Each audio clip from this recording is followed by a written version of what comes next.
नमस्कार, मैं हूं संतोष पांडे। आप देख रहे हैं पांडे जी हर जगह। आज पांडे जी जो भैया से पूछेंगे, गुरु जो है, गुरु धोबी और शिष्य कपड़ा। गुरु जो है वो धोबी है और शिष्य कपड़ा है। आज इसी विषय पे भैया से चर्चा करेंगे। भाई हमें तो मालूम नहीं है कैसे, भाई वो चीज अब भैया बताएंगे कि किस तरीके से ये धोबी हो रहे हैं और ये शिष्य हो रहे हैं। ये भैया ही बताएंगे, भैया ही से पूछते हैं। भैया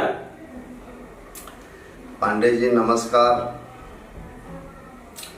और नमस्कार हमारे सभी देश विदेश प्रदेश जिला जवार नगर अड़ोस पड़ोस छोटे बड़े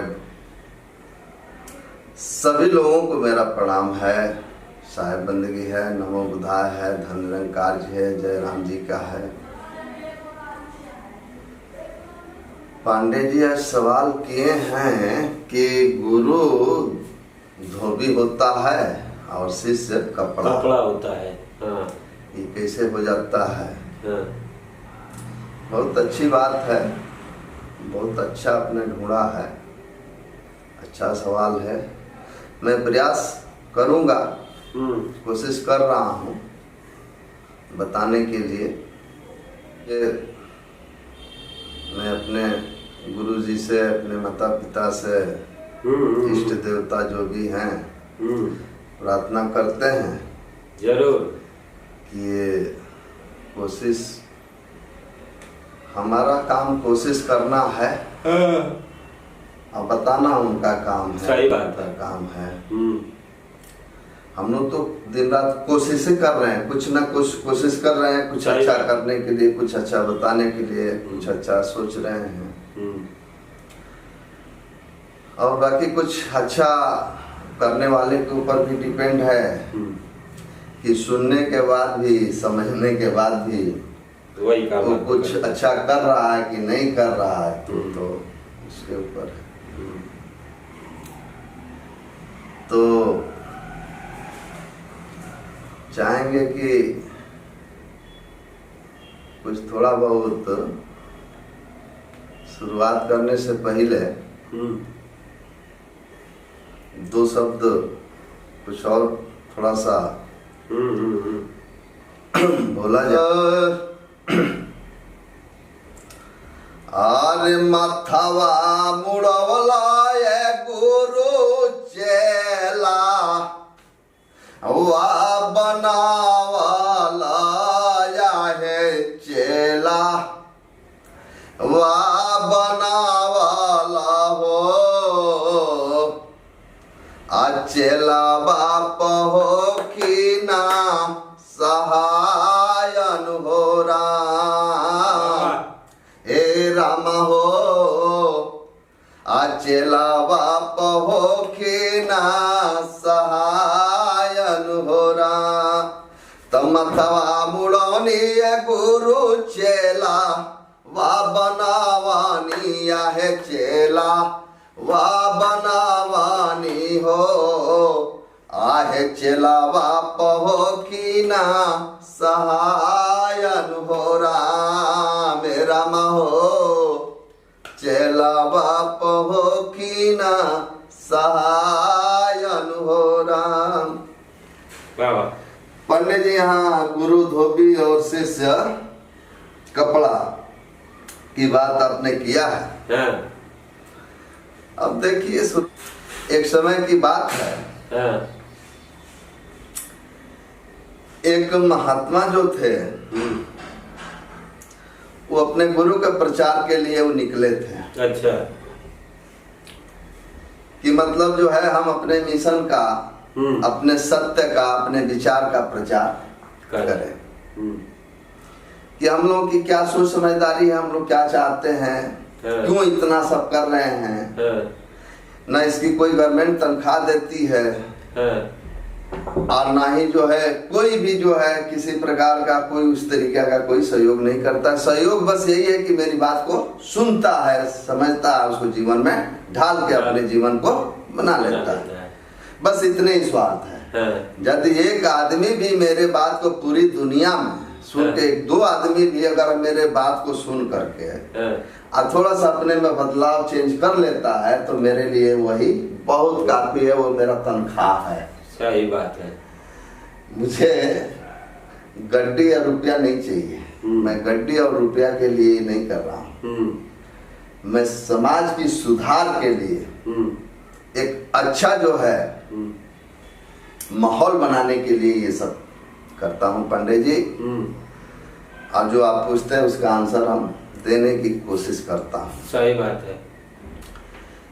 तो वो महात्मा जी अपने मिशन के प्रचार के लिए निकले हुए थे और प्रचार कर रहे थे, घूम घूम करके अपनी बातों को रख रहे थे, बता रहे थे और सोच रहे थे कि जिस तरीके से गंदगी, ये मतलब कपड़े की सफाई का मतलब कपड़ा की सफाई इसलिए किया जाता है कि गंदा होता है, उसी तरीके से मन भी मैला हो जाता है, मन को भी सफाई करना पड़ता है। सही बात है। इस मन को साफ करने के लिए एक कोई ज्ञानी आदमी चाहिए, विद्वान आदमी चाहिए, जानकार आदमी चाहिए जो कि वो मन को साफ करे, क्योंकि मन की मैल बहुत ही खतरनाक है। सही बात है। कपड़े की मैल थोड़ा बहुत गंदा भी है तो चल जाएगा, इससे हमारे वाणी में कोई परिवर्तन नहीं होगा, लेकिन मेरा मन जब गंदा होगा और कपड़ा कितना ही साफ होगा, राष्ट्रीय ठाट में भी हम कपड़ा खूब सुसज्जित होकर के खूब पहने हुए हैं, अब मेरा मन और विचार ठीक नहीं है, अब मेरे अंदर गंदगी भरा हुआ है, तो पूरा दूषित कर देगा, पूरे समाज को गंदा कर देगा। वो तो मेरा कपड़ा ही गंदा है, पूरे समाज को गंदा कर देगा।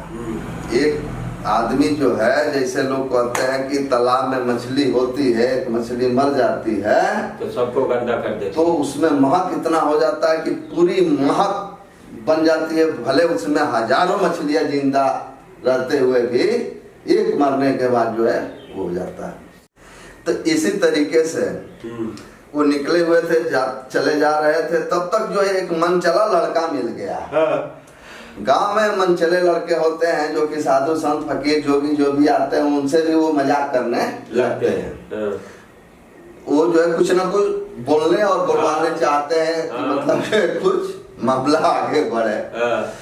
तो हालांकि अगर मतलब उसको प्रताड़ित नहीं कर रहा है, अगर कोई उस तरीके की बात नहीं कर रहा है तो इससे कोई ज्यादा वो नहीं है, लेकिन अगर छेड़ रहा है तो छेड़ने का मतलब कि किसी बात को छेड़ना, जानकारी के लिए छेड़ना, ये गलत बात नहीं है।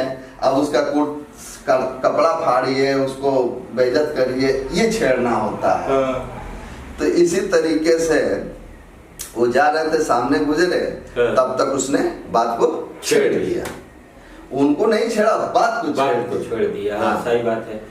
तो उसने कहा कि ये सामने जो मकान है, ये भाई साहब जो हैं बहुत सत्संगी आदमी हैं, बहुत नेक आदमी हैं, इनके यहाँ आप चलिए, इनके यहाँ जाइए, थोड़ा इनको कुछ ज्ञान विज्ञान की बातें करिए।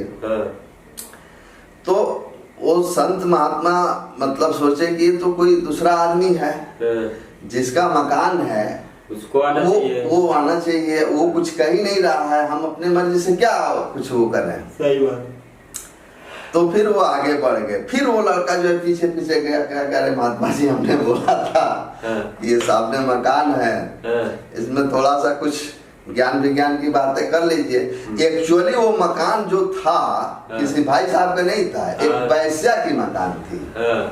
वो मकान एक वैश्या की थी और वो चाहता था कि वैश्य के पास ये संत महात्मा जाए और कुछ वहाँ ज्ञान देगा कि ताकि यहाँ का माहौल चेंज हो, बदले। इसलिए गुप्त में भी वो भी जो है उस तरीके से न करके बड़ा दिमाग से ही काम ले रहा था कि वो इसी बात नहीं किया। फिर महात्मा सोचे कि दोबारा हमको मतलब यहाँ वो कर रहा है, चलो देखते हैं। आकर के दरवाजे पर वो खड़े हो गए। वहाँ जब खड़े हो गए तो उनकी दासी वहां थी, मतलब दासी वैश्य के भी दासी होती हैं। वो आई, देखी तो कि एक महात्मा यहाँ खड़े हुए हैं, तो जा करके तुरंत वैश्या को बताई कि मतलब एक दरवाजे पर महात्मा खड़े हैं, चलिए मिल लीजिए या देख लीजिए, चाहे जो भी कुछ आपको करना है करिए। तो उसने झट से जो है उसका दिमाग, जब महात्मा का नाम सुनी तो गलत तो काम कर ही रही थी, वो जान ही रही थी कि हमसे गलत कुछ ना कुछ हो ही रहा है। अब महात्मा के नाम से तो सोचे कि जरूरी है हमारे भला के लिए हमारे दरवाजे पर आए, कुछ हमारे जिंदगी को बदलने के लिए ईश्वर ने, भगवान ने हमारे ऊपर कृपा करके ये भेजा। सही बात। तो उसने जो है तुरंत थाली में कुछ फल फ्रूट जो भी है सजा करके दासी को बोली कि ले जाओ, उनको दो, सेवा में दो, कुछ खाए पिए। जब वो लेके आई तो अब कोई बात विचार हो ही नहीं रहा, कुछ ऐसी बात हो ही नहीं रही है। अब वो जो है थोड़ा वो हो रहे हैं संकोच में कि मतलब जो है दासी लेके आई है, कहीं कुछ ऐसा मतलब न हो, इसलिए जो है अभी वो कुछ कर नहीं रहे थे। जब थोड़ा सा इंतजार किए तो दासी ने जाके बोली कि मतलब वो स्वीकार नहीं कर रहे हैं, तो वो खुद जो है आई, चली आई। अब बोले कि प्रभु आप कृपा करके अंदर चले, बोले कि नहीं हम नहीं जा। उनको थोड़े मालूम था, ये थोड़े बताया गया था कि मतलब ऐसा है क्या नहीं, वो तो नहीं जानते थे, जो जानने वाले थे वो जान रहे थे, वो तो एक महात्मा संत थे, वो आए थे अपना। लेकिन फिर भी उनका जो है वहाँ का चाल ढाल रूप रेखा देख के आदमी को थोड़ा सा पता चल जाता है कि क्या है सिचुएशन। तो रुक गए, बोले कि नहीं, देखे कि महिलाओं का माहौल है यहाँ, आदमी जेंट्स कुछ है ही नहीं है, तो फिर जाना भी नहीं चाहते आदमी, क्योंकि धोखाधड़ी सब तमाम चीज होते रहता है। तो रुक गए, तो बाहर एक तख्त पड़ा हुआ था, बोली कि आप यहीं बैठ जाइए, यहीं अपना ग्रहण कर लीजिए, खा लीजिए, पी लीजिए। अपना जो है वहां बैठ गए, चर्चा करने लगी, वो पूछने लगी कि प्रभु हम तो ये चीज हैं, ये हमारा कैसे मतलब फिर सुधार होगा, फिर हमारा जीवन कैसे पलटेगा, हम तो मतलब लिप्त कहीं और हो गए हैं। और साधु संत महात्मा जो भी होते हैं संस्कारी पुरुष होते हैं, तो वो हर आदमी को मतलब स्वभाव को चेंज करने के लिए, हर आदमी को ठीक करने के लिए हमेशा अपना जिंदगी खपत करते हैं। तो आप भी निकले हुए तो थोड़ा सा हमारे ऊपर भी दया कर दीजिए। तो वो जो महात्मा जो थे वो बताए कि ऐसा है कि जो भी कुछ हम लोग करते हैं, जो हमारे द्वारा कर्म होता है, उस कर्म को हम भी जानते हैं, सब लोग जानते हैं। कुछ ऐसा कर्म होता है जिसको आदमी नहीं समझ पाता है, नहीं जान पाता है, और उसको भी वो करता है। अब बहुत सारी चीजें हैं, कुछ ऐसा चीज है कि उसको नहीं जानता, बहुत सारी चीजें हैं कि उसको जानबूझ करके भी वो करता है, और ये गलत व गलत होता जाता है। तो उन्होंने कही कि ऐसा है कि आप तो जो है संत महात्मा हैं, ज्ञानी पुरुष है, ज्ञानी हैं, सब जानने वाले हैं, सब समझने वाले हैं। उसने अंदर से 2 कपड़े लेके आई और सामने रख दी, बोली कि इसमें बताइए कि इसमें कौन सा कपड़ा धुलने लायक है और कौन सा कपड़ा धुलने लायक नहीं है। तो जाहिर सी बात है कि जो गंदे कपड़ा होता है, मैले होता है, उसी को लोग धुला जाता है। सही बात है। अब साफ सुथरे कपड़े को तो रोज धुलते नहीं, कोई नहीं। मतलब जो है साफ भी है उसको भी धुलते रहे। तो उन्होंने जाहिर सी बात है, उन्होंने बता दिया कि देखो गंदा कपड़ा तो उसी को धुला जाता है। सही बात है। जो ठीक ठाक है उसको धुलने की क्या जरूरत है? वो तो ऑलरेडी ठीक ठाक है, साफ सुथरा है। तो बोले कि कुछ ऐसे ही मेरे साथ भी है, मेरे भी कपड़ा गंदा हो गया है शरीर, आप कृपा करके इसको भी धुलने का प्रयास कीजिए। तो गुरु जो है वो हमेशा वो धुलाई करता है, चाहे भजन से वो धुलाई करे और चाहे जिस रूप से धुलाई करे, लेकिन वो धुलाई करता है। वो धोबी का हमेशा काम करता है। तो इस तरीके से उसने जो है सोचा कि ये संत महात्मा है, मेरी भी सफाई हो जाएगी। तो ये सोच करके उसने ये सब काम किया। तो उन्होंने कहा कि ऐसा है कि जो गंदा कपड़ा होता है उसी को धोबी के पास दिया जाता है साफ करने के लिए। अच्छे कपड़े को धोने, साफ सुथरे कपड़ा है उसको धोने की जरूरत नहीं। तो उसने कहा कि हमारा भी शरीर ये गंदा हो गया है, अब इसको जो है धुलने की जरूरत है। तो इसलिए आप कृपा बनाइए, मेरे ऊपर आशीर्वाद कीजिए ताकि हमारा भी जो है तन मन ये धुल जाए। वो महात्मा जी जो है बोले कि ठीक है, आप जो है अपने सोच समझदारी, अपने विचारों को बदल दो। जो तुम अभी करती जा रही हो, जिसमें अभी लिप्त हो, इसको बदल दो। इसको हमारा धुलने का मेरा साबुन वही, हम साबुन तुमको वही दे रहा हूँ कि जो ये बात मैं बता रहा हूँ, ये मेरा साबुन है, ये मेरा झाड़ू है। तुम्हारे अंदर ये झाड़ू लगाना कहो या साबुन से साफ करना। संत महात्मा ज्ञानी विज्ञानी आदमी शब्द से ही तो बताएगा कि उसके अंदर झाड़ू लगाएगा कि उसको साबुन लगा के धुलेगा नहीं। धुलाई तो तभी होगी कि जो हमारा जो मन विचार गंदा हो गया है, सोच समझदारी गंदा हो गई है, जो अत्याचार पर अत्याचार हम करते जाते हैं, कुछ भी करते जाते हैं, किसी का फिक्र नहीं करते, अगल बगल के बारे में भी नहीं सोचते हैं कि इसका संदेश क्या जाएगा, हम कर क्या रहे हैं, ये हो क्या रहा है, बेटे बेटी के ऊपर क्या प्रभाव पड़ेगी, क्या सोचेंगे। तो हमारे मन की बात थी। तो मन को बदल दो, विचार को बदल दो, अपने बाणी भाषा को बदल दो और मेरी बातों को ध्यान से सुनो और उसको ग्रहण कर लो। सारी चीजें जो है धुल जाएगी, साफ हो जाती है, सब कुछ हो जाता है। बशर्ते कि जो गलतियां हो जाती है, जितना हो जाता है, चाहे जितना आदमी परिश्रम करे, मेहनत करे, कुछ भी करे, वो जो है सफाई ऐसे हो नहीं सकता है जब तक वो साफ करना नहीं चाहेगा। तो संसार में जितने व्यक्ति हैं वो सब के सब चाहेंगे तो अपने मन को, वाणी को, हृदय को, सब चीज ठीक करके अपने को बदल सकते हैं।